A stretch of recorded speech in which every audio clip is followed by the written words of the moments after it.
Atlantic মহাসাগরে Cape ভার্দের উপকূলের কাছে একটি ক্রুজ জাহাজে সন্দেহভাজন হান্টা ভাইরাস সংক্রমণ বিশ্বজুড়ে উদ্বেগ তৈরি করেছে। ৩ জন যাত্রীর মৃত্যুর পর থেকেই ভাইরাসটি নিয়ে মানুষের মধ্যে আতঙ্ক বাড়ছে।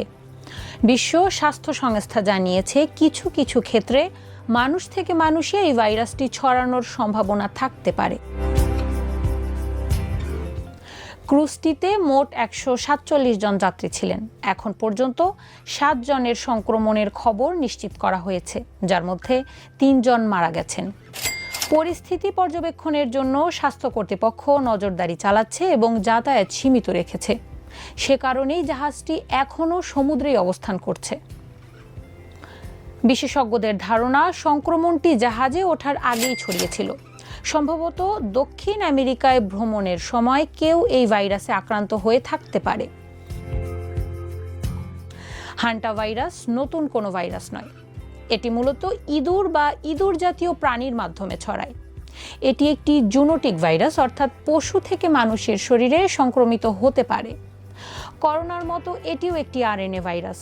বিশ্ব স্বাস্থ্য সংস্থার মতে, ভাইরাসটি মানুষের শরীরে ঢুকলে ফুসফুস ও কিডনিতে মারাত্মক প্রভাব ফেলতে পারে।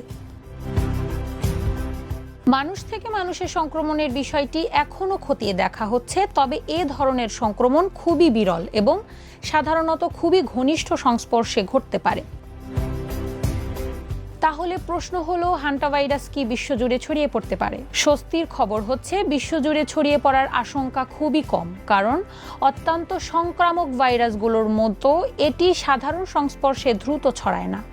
তবে সতর্ক থাকা জরুরি।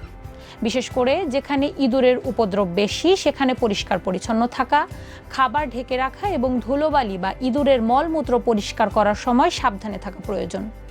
জ্বর, কাশি বা শ্বাসকষ্ট দেখা দিলে দ্রুত চিকিৎসকের পরামর্শ নেওয়া উচিত। কারিমা, ভোরের আকাশ স্বাস্থ্য কথা।